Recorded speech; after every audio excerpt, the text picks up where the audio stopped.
What player on Duke men's basketball 2023-2024 team do you expect to make the greatest jump from this past season to the upcoming one? That question and more. Another mailbag edition of Locked On Blue Devils. Here we go. Hi, everybody. Dick Vitale. Hey, make sure you listen, man, to Locked On Blue Devils with J.J. Jackson. He's awesome, baby. You are Locked On Blue Devils, your daily podcast on the Duke Blue Devils, part of the Locked On Podcast Network, your team every day.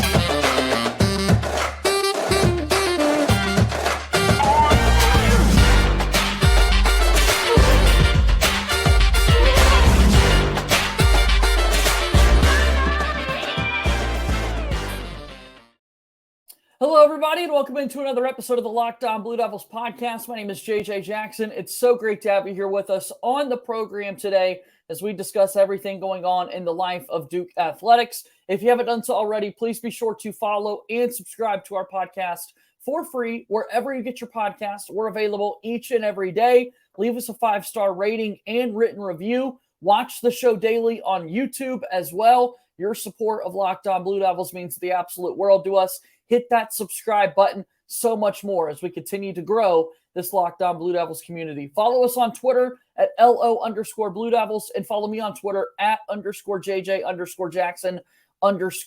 Without further ado, on today's show, so excited to have another mailbag installment of the program today. We had a great time on yesterday's show with mailbag questions. So this time I'm bringing in my good pal, Kevin Connelly, the site expert for Ball Durham, to talk a little Duke hoops. We teased one of the questions a moment ago.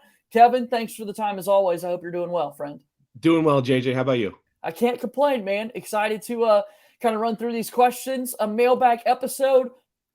All of these questions you could send via email, lockedonbluedevils@gmail.com, or on Twitter at LO_Blue Devils. So, Kevin, I teased one in the open. Let's just jump right in. What player on the 2023-2024 roster for Duke men's basketball do you think will make the biggest jump next year? So this past year's team going into next year, if you're going to pick one of those guys, who do you think makes the biggest jump?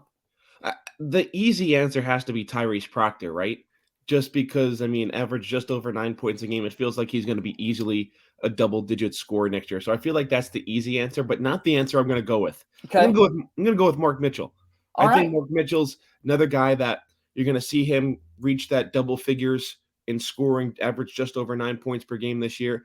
Surprisingly enough, which maybe not surprisingly enough because you had Derek Lively, Ryan Young, and Kyle Filipowski down low, only averaged 4.5 rebounds per game. I think that number is going to take a significant increase. And the one thing where I want Mark Mitchell, or I'm hoping to see Mark Mitchell improve a little bit at, is his three-point shooting. Didn't take a high volume of those three-point shots, only took about 50, 55, 54 this year. I think that number is going to jump a little bit. So I'm going to go with Mark Mitchell, but I think you have to go with Tyrese Proctor as well. But I'll submit my answer is Mark Mitchell. I think that's a great one to choose from there, right? And in a way, our options are a little limited because we're still, of course, waiting the official Jeremy Roach decision prior to the May 31st deadline as to whether or not he will keep his name in the draft. Then, of course, you've got Jaden Shute, Jalen Blakes, Christian Reeves, those guys still on scholarship as of now, planning to come back and join next year's squad. Not sure what a jump looks like for those three players. So then you are looking at these three stellar freshmen who announced their decisions to come back for another year, and Kyle Filipowski, Tyrese Proctor, and Mark Mitchell. Flip was the ACC Player of the Year, right? Like, yes, I think he's going to be better next year than he was this past year, but how big of a jump is that? We're talking about the biggest jump in this question that we got in the mailbag. And so for that reason, I think I will go Mark Mitchell with you too. I had a lot of really fun and exciting moments watching Mark this season. Duke was really good when he was scoring the basketball, although a lot of his point production was set up, right? Like we didn't see very many moments where Mark Mitchell was hunting his shot, not necessarily the player that he is, but I do think as you come back for another season, as you get more confident, that level of your game becomes more of a factor. I'm not saying that Mark Mitchell is going to all of a sudden be this shot seeker, so to speak, but I do think he will be more aggressive on the offensive end. Yeah, there were no plays being drawn up for him per se, or not many plays being drawn up for him to get him free or whatever. But yeah, I think he's going to take that next step with another year under his belt. And also, I think defensively as well. I think he was one of the more underrated defenders on this Duke team. I mean, obviously, everyone talked about Derek Lively and his shot blocking abilities, Tyrese Proctor with how he'd defend on the ball. But obviously, Mark Mitchell was the biggest piece that was missing in Duke's loss to Tennessee in the round of 32, and specifically his defense. So I think Mark Mitchell is going to take that really next step.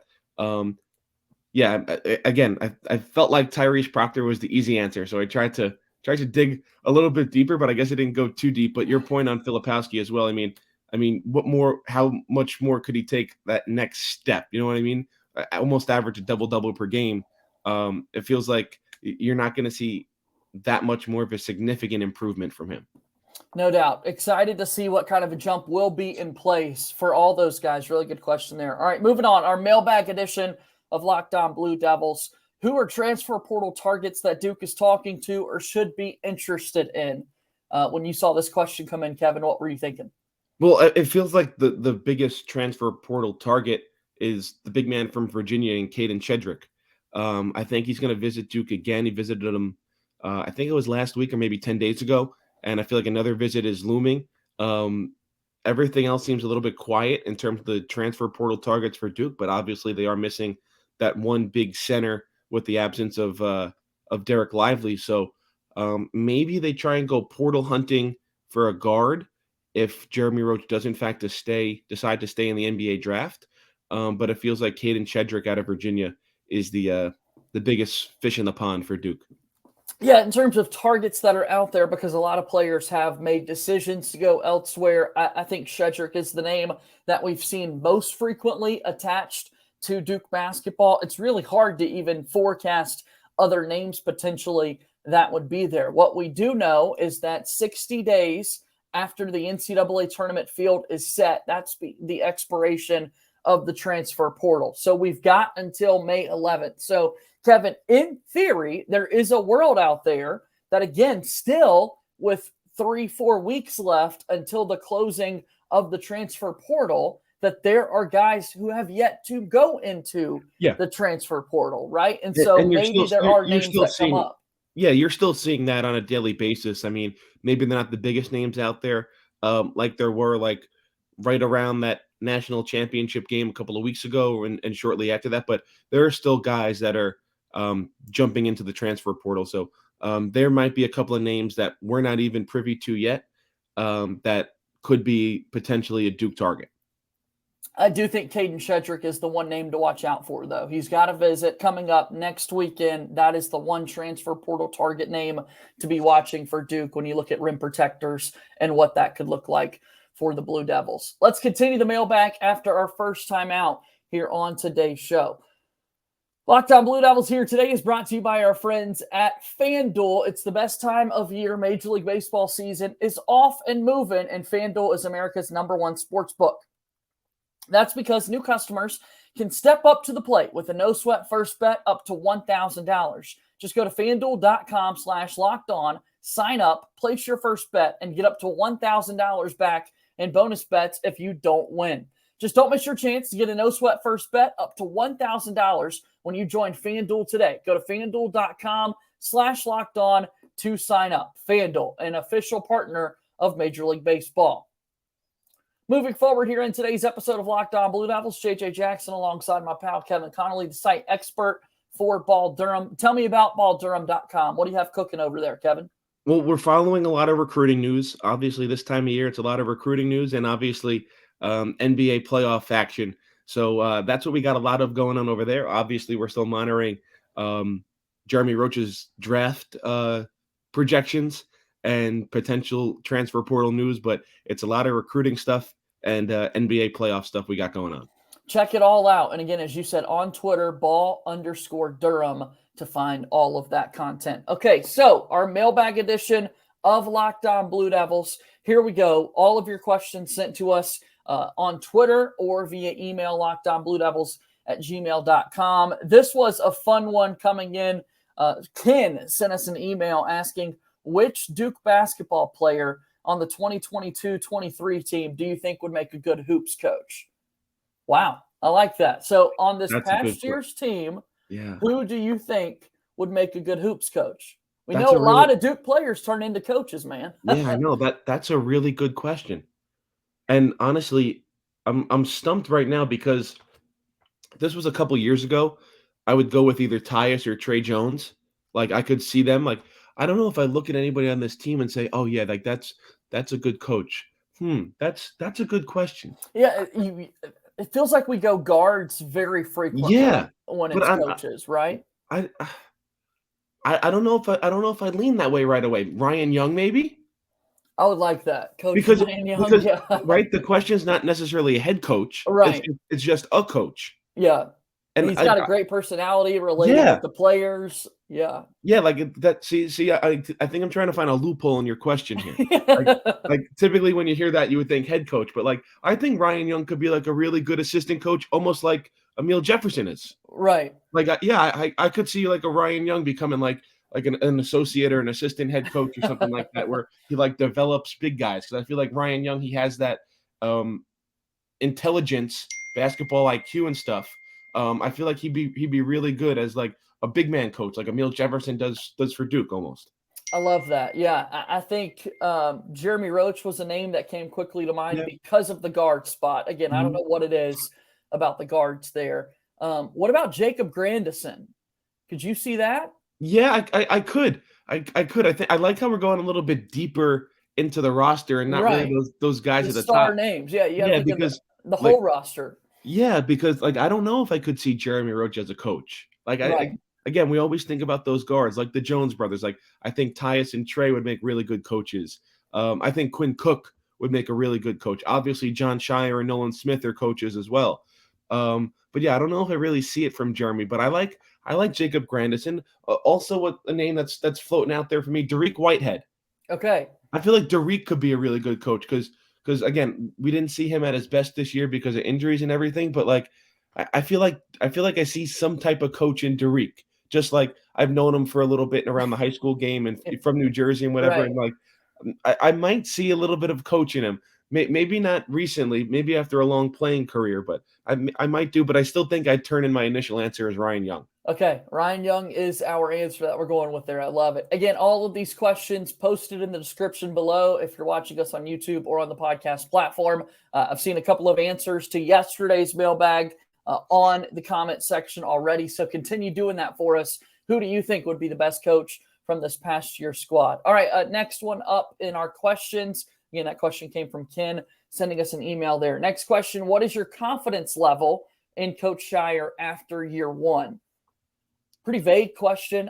So let's kind of make it up on the fly here, Kevin. You want to do a scale of 1 to 10?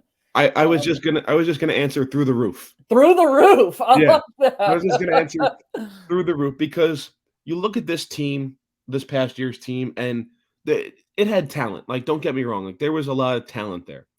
But I don't think now to win the NCAA tournament, you need a lot of things to go right. You need the right draw, you need the right upsets, you need to stay healthy. And Duke got all of that except one of the biggest ones in staying healthy with Mark Mitchell being out. And obviously the injuries throughout the year, Jeremy Roach out, Derek Whitehead out, Derek Lively out. Like John Scheyer the ball wasn't put on a tee for him in his rookie year as a coach. So the fact that he was able to get this team to play so well in the last 3 weeks Yeah. of the regular season and win the ACC tournament and get all the way up to a 4 seed, which I still thought they were underseeded. I think they should have been a better seed than a 4 seed. I think this program is in really good hands. You look at how he's recruiting. Now, I think some questions could come up in 2024 if they don't get Dylan Harper, who's their biggest target on the board right now. Because I've heard from people that Rutgers obviously still is really going hard after him and Naz Cunningham. They could be a package deal that Duke is also in the mix for. So right now, I think there's questions about the 2024 recruiting class. But right now, you have to have all the confidence in John Scheyer. He looked like he was ready for the job from day one.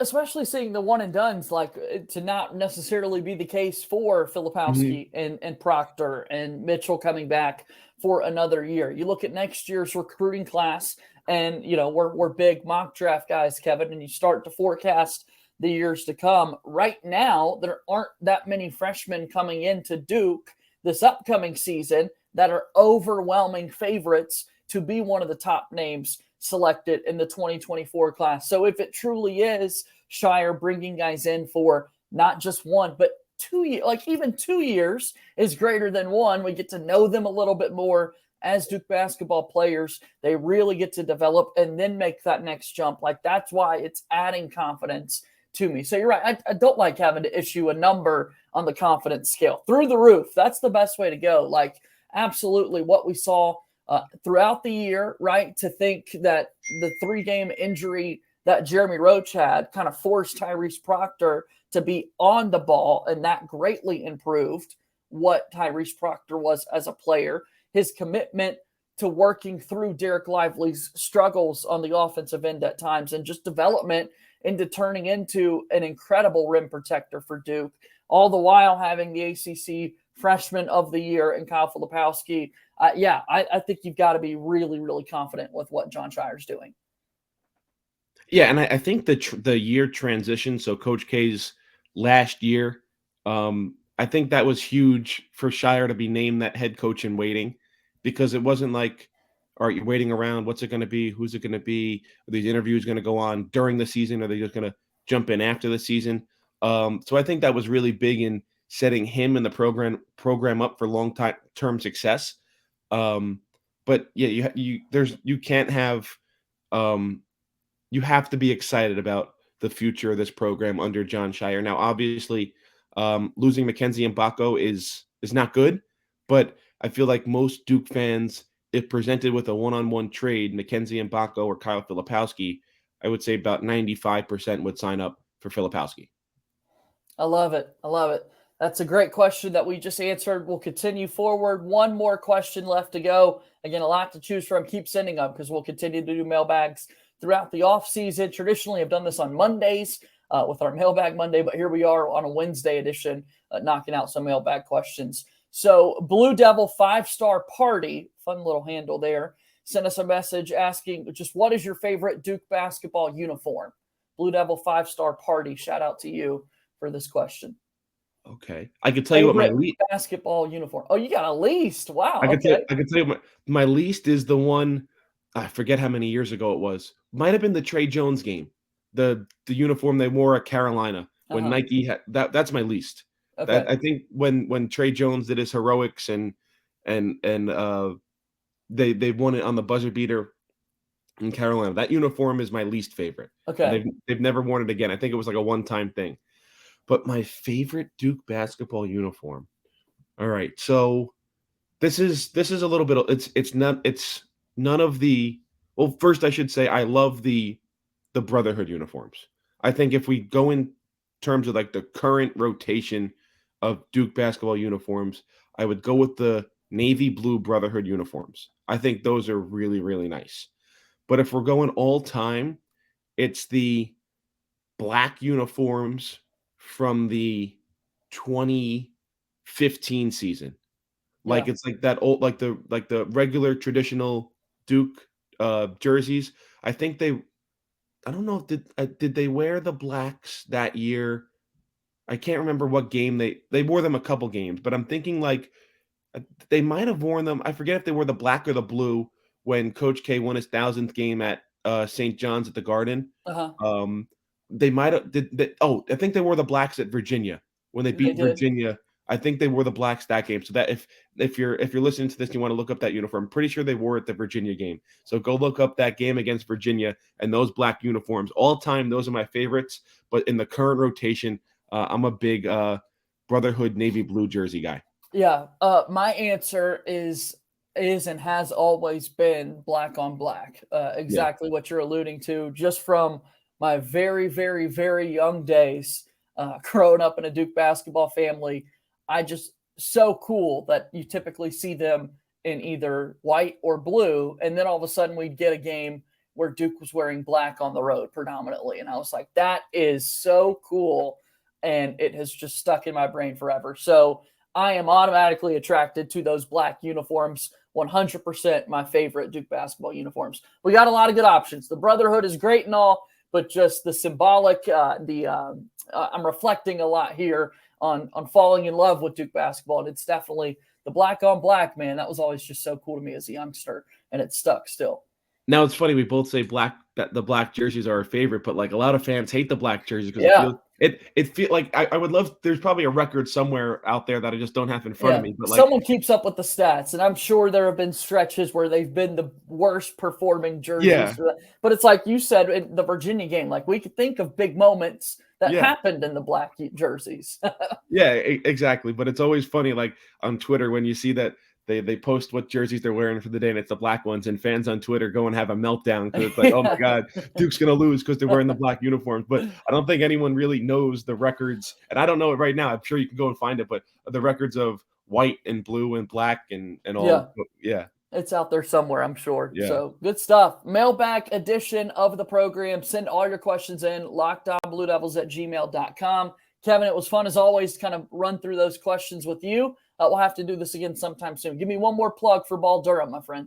So balldurham.com. You can follow us on Twitter at @ball_Durham. You can read us every day at balldurham.com. And we got a ton of recruiting, transfer portal, NBA playoff news, and all that good stuff is keeping up with the roster as well. So give us a follow and give us a read. You're the best, man. We'll talk to you soon, okay? Appreciate it, JJ. All right, that's my pal Kevin Connelly, the site expert for Ball Durham, joining us here on the program today. And that's going to do it for today's episode of Locked On Blue Devils. Thanks, as always, for your support of this fine program. We're back at it tomorrow with a really fun and exciting episode where we chat with Connor O'Neill from Devils Illustrated about next year's Duke men's basketball team. All that and more coming your way tomorrow. That's going to do it for today's show. As always, go Duke. I'll talk to you tomorrow. My name is JJ Jackson. Thank you and good day.